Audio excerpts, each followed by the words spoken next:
大家好，今日咧想同大家去分析一下咧，就係乜嘢叫做正式或者係非正式嘅英語。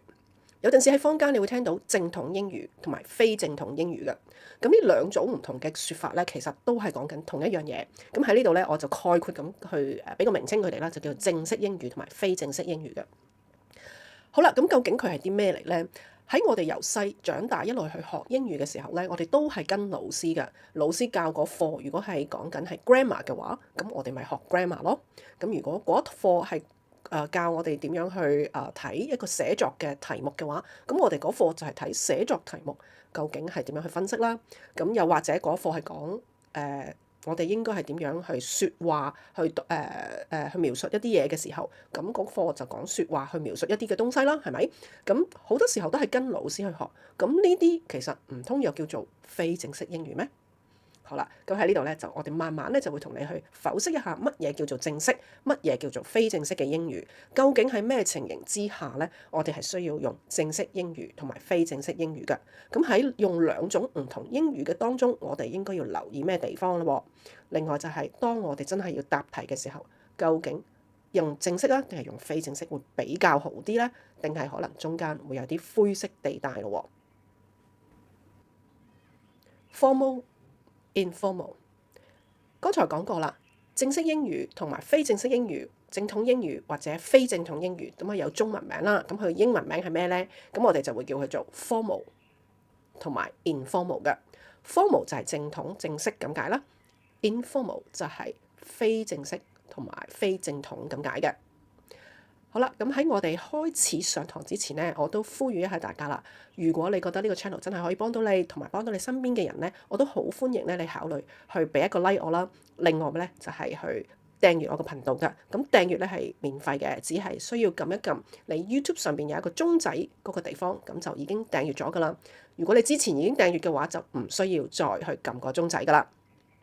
好啦，咁另外如果你有其他朋友係有需要嘅話咧，請你係將我呢個頻道咧分享俾佢啊，希望咧可以幫到更加多嘅朋友仔嘅。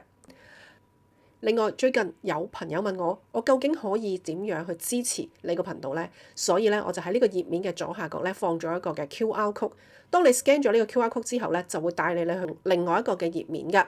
喺呢個頁面當中咧，你就可以用你嘅 credit card。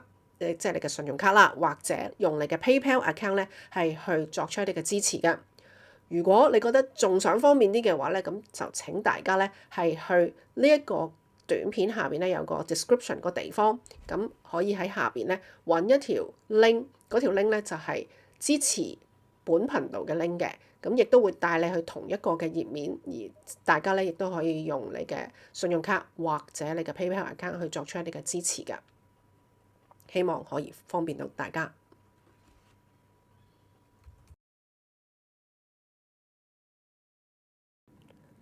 好啦，嚟到呢度咧，就會同大家去分析一下咧 formal English 同埋 informal English 咧，佢哋各自有啲咩嘅特質嘅。我哋先睇咗 formal English 先。Full sentences， 即係話咧喺呢一度咧，我哋一定會係用完整嘅句子咯，同埋句子咧都會傾向複雜同埋長嘅句子嚟嘅。Correct grammar and vocabulary， 我哋用嘅文法，我哋用嘅詞彙都要係正統同埋係啱嘅。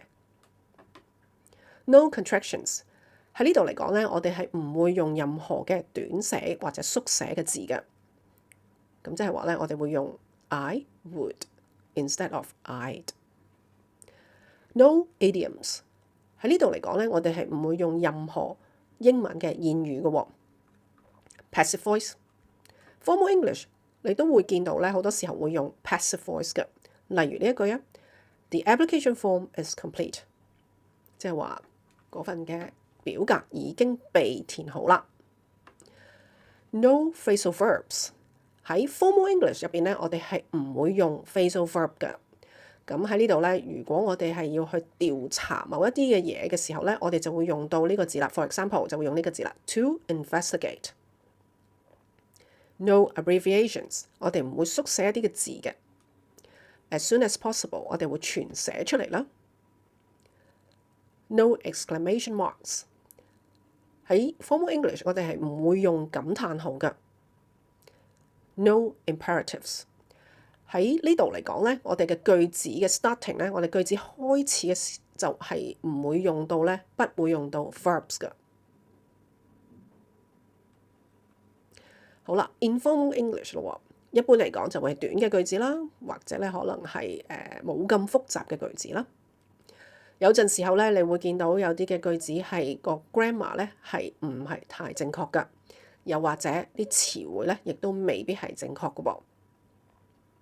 另外 informal English 你好多時候會見到一啲嘅縮寫，例如 idioms 啦，例如 on point 意思係 good 咁解啦。咁如果係你要講 good 嘅話，咁喺 formal English 嚟講咧，你就直情係用 good 啦，你唔會用 idiom on point 嘅。active voice 喺 informal 咧，好多時候我哋嘅句子就會用 active voice 嘅。I complete the application form。phrasal verbs 我哋會用 phrasal verbs 嘅。No abbreviations 我哋亦都會用到縮寫㗎，譬如係 ASAP 就等於 as soon as possible。exclamation marks 我哋喺 informal English 咧，有陣時咧寫作嘅時候會用到 exclamation mark 嘅。imperatives 即係話咧，你嘅句子係用一個動詞去開始嘅。咁喺 informal English 咧，我哋係可以咁寫㗎 ，complete the form。咁當然啦 ，formal English 咧，我哋係唔會用個動詞咧去行先嘅喺個句子入邊。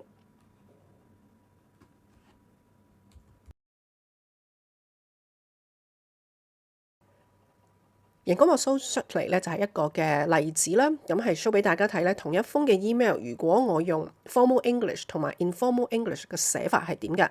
希望咧可以喺同一個版面咧俾到大家去睇睇個對比。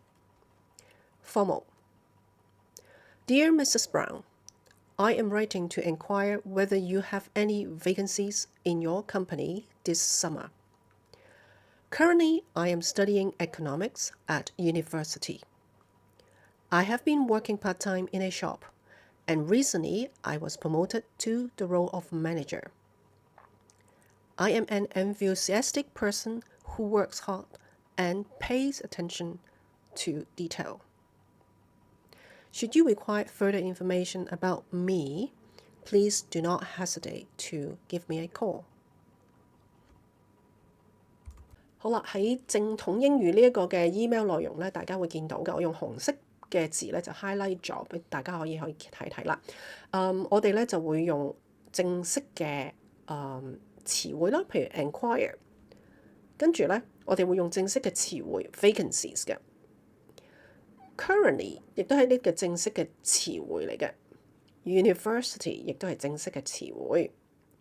I was promoted 就係 passive voice。I am an enthusiastic person who works hard and pays attention to detail 係一個複雜嘅句子，亦都係長嘅句子嚟嘅。Should you require further information about me, please do not hesitate to give me a call 亦都係複雜長嘅句子嚟㗎。Informal Dear Mrs. Brown, I am writing to find out whether you have any jobs in your company this summer. At the moment, I am studying economics at uni. I have been working part-time in a shop, and recently they promoted me to the role of manager. I am enthusiastic, I work hard, I pay attention to detail. Call me if you want more information about me. 好啦，剛才讀過咧就係 informal 嘅呢一 part 喎，咁大家可以見到啦 ，I am 呢個就係 am 嘅短寫嚟嘅 ，find out 係 phrasal verb，而喺 formal 呢一邊咧，我哋係唔用 phrasal verb，係用一個正統嘅生字喎。而 jobs 同 vacancy 嗰個嘅 job 咧唔係一個錯嘅字，不過咧 vacancy 咧係等於咧一個嘅正統嘅英語嘅字嚟嘅喎。好啦 ，at the moment 其實係一個短寫，其實係 at the moment 咁解。咁但係呢個短寫咧就已經係一個非正統英語嘅寫法嚟㗎。Uni 亦都係一個嘅縮寫嚟嘅喎。They promoted me 係一個嘅 active voice，whereas 喺正統英語嚟講咧，我哋喺呢度呢個位置係可以用到 passive voice 嘅話咧，我哋通常都會用 passive voice 㗎。好啦，呢度 I am enthusiastic。好啦，呢三組嘅sentence 咧都係短嘅句子，亦都係一啲嘅簡單嘅句子結構。最尾呢度咧，佢係用咗一個 imperative 去開始呢個句子嘅喎。imperative 咧就即係話用一個嘅動詞係去開始一個嘅句子嘅。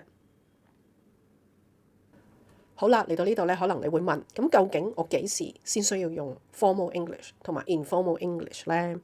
用咗唔同嘅 English，咁我又有啲咩效果咧？咁樣好，咁喺呢度真係就會簡單咁同大家講，其實喺英語嚟講，或者可能甚至乎每一個語言啦嚟講咧，就冇絕對嘅黑與白嘅。絕對黑與白就係話冇絕對嘅 formal，亦都冇絕對嘅 informal 嘅。咁當然好視乎咧，你全篇文章或者全篇嘅廣告嘅內容咧，係有幾多係包括咗我哋以上講過嘅，譬如 formal English 嘅特質啦。嚇，咁點解講到絕對冇咧？就因為你都會見到嘅就係話，如果我寫封信出去俾校長咁樣啦，校長固然之係喺社會地位當中係高過我好多啦，咁我當然一定要用 formal 嘅 English 㗎。但係係咪話我所有嘅句子都要句句都好複雜，同埋句句都係用到好客套，甚至乎係一定要句句都用埋 passive voice 咧？嚇，即係我哋以上所講到嘅 formal English 入邊所有嘅特質都要擺晒喺度咧？係嘅，不過唔係都得㗎，因為你唔需要100% 㗎嘛，咁可能當中係有90% 係屬於 formal English，10% 可能係一啲比較想建立一啲嘅關係嘅英文，咁可能我哋會用到 active voice 咧，係咪？咁所以咧就冇一個絕對嘅，咁但係好視乎情況啦。咁咧視乎咩情況咧？就係話如果對方係我哋根本唔識嘅人，又或者我同對方係會有一個溝通上面咧係可以容納一個溝通嘅鴻溝嘅話咧，基本上你可以用 formal English 㗎。再加上如果對方佢相比我嚟講咧，係喺社會啦或者工作嘅地位啦，甚至乎可能喺唔同嘅情況之下咧，佢係嗰個地位係高過我嘅話咧，咁我都可以選擇或者應該要選擇 formal English 嘅。相反嚟講 informal English 咧就係，如果我同對方係已經識㗎啦，咁當然我都要俾啲尊重佢嘅，但係相對嚟講咧，就個尊重嗰個嘅比較咧，就可能會比較輕啲啦。唔係等於我唔尊重佢啊嚇。另外就係我哋溝通嘅鴻溝其實係好少嘅，我哋應該咧係會 casual 啲嘅嚇，輕鬆啲嘅，輕散啲嘅。好啦，另外就係話對方應該喺社會啦、工作啦，甚至乎喺我哋平輩嘅朋友當中咧，嗰個地位咧都同我差唔多嘅啫。咁我哋就會選擇用 informal English 嘅。原因咧有個好處嘅就係用 informal English 咧，我哋大家都會舒服啲嘅。如果你下下都同你朋友咁客套嘅話，中間就好似咧有一個溝通嘅大鴻溝㗎，就唔係咁妥當啦。好，嚟到呢度咧就提提大家啦。如果你之前未訂閱我個頻道嘅話咧，咁而家就可以撳一撳 YouTube 上面咧有個鐘仔嘅掣啦，就撳一撳佢就可以訂閱我嘅頻道噶啦。另外，如果你覺得剛才我哋所講嘅資料係可以幫到你，或者係幫到你嘅朋友嘅話咧，請你都俾個 like 我啦。另外就係分享出去俾你嘅朋友啦。如果你考慮緊咧去支持我個頻道嘅話咧，你都可以掃一掃描呢一個嘅 QR code，希望咧可以幫到你咧方便啲去支持我個 channel 嘅。好啦，希望可以更加多嘅新片，令到咧更加多嘅朋友咧受惠嘅。Thank you very much，拜拜。